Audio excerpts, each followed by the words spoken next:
really about? He said, no, you don't go. There's going to be demonstration. I said, well, I've demonstrated before. That's what democracy is all about.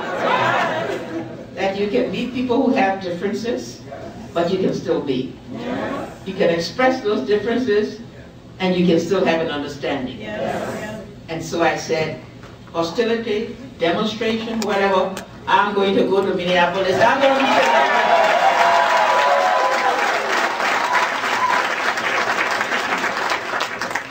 Because I know that deep in every Liberian's heart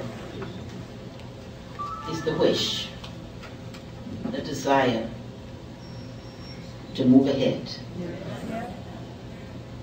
to reconcile, to unify, to ensure that we can have a better day, that we can collectively, working together, start the processes of renewal for our country. Nobody said it was going to be easy, because the challenges are there. And though we've made many progress trying to respond to the needs, trying to make sure that we rebuild our infrastructure, that we put our children in school, that we get better conditions for our market women. But we're trying to rebuild a new army and to professionalize our security forces to make sure that they respect citizens' rights and they abide by the law. Even though we're trying to fix our economy by reopening our mines, getting sanctions lifted and getting our forestry and agriculture production back underway. Even though we're settling our huge external debt, we're facing our roads and our schools and our public buildings.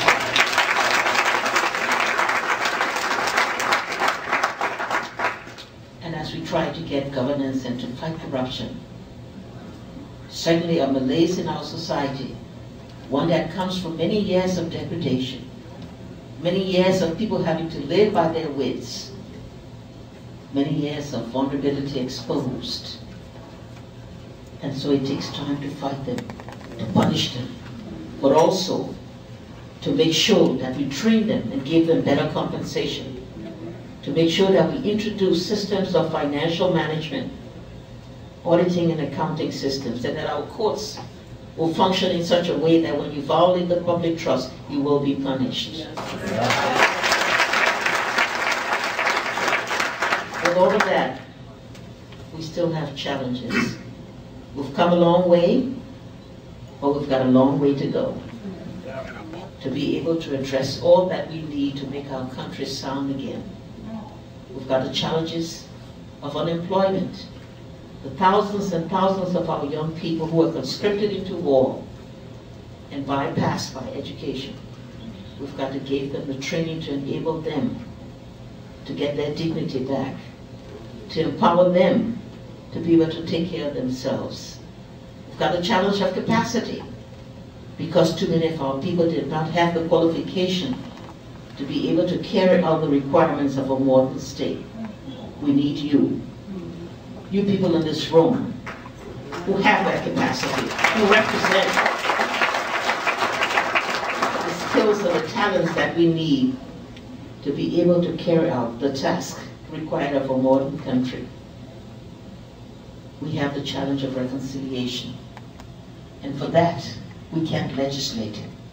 We could pass all the laws that talk about unification, but unity and reconciliation must come from one's heart. It must start with you. It must start with me. We must be willing. The Truth and Reconciliation Commission, which your community has supported so well. The first, I'm told, that any TRC has worked with a diaspora group, and many of you contributed to that. Many of you made sacrifices, and you served the group Advocates for Human Rights before coming here to be able to thank them. I want to thank you for being good citizens. I met the governor today and expressed on behalf of all Liberians our thanks and appreciation for what Minnesota has done to receive you, to enable you to have an opportunity to learn, to obtain a profession, to send your children to school. And those who are in our midst have been pointed out by President Downunder. Let me once again say to you, how much we appreciate what you've done for the Liberians who are here. We say we want you back home, but we also understand that you do have roots here and that it takes time for you to plan that return. But when that decision comes, you should know that home is waiting to welcome you.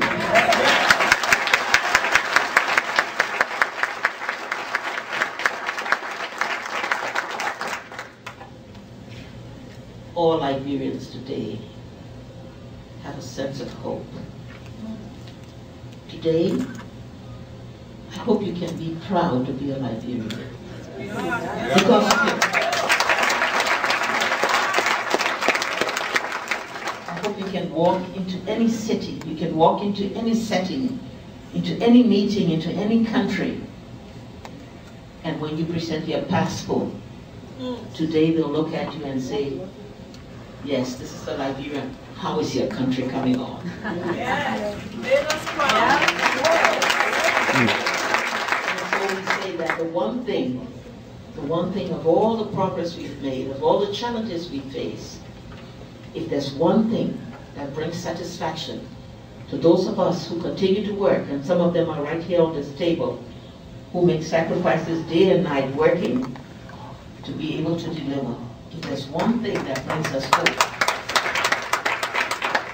is to look into the eyes of our children on the streets and to see the hope, for them to know that no longer is their destitution, that indeed they can be what they want to be. Yes.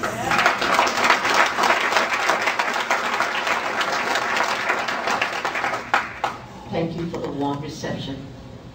Thank you for being good Liberians. And let me receive your questions.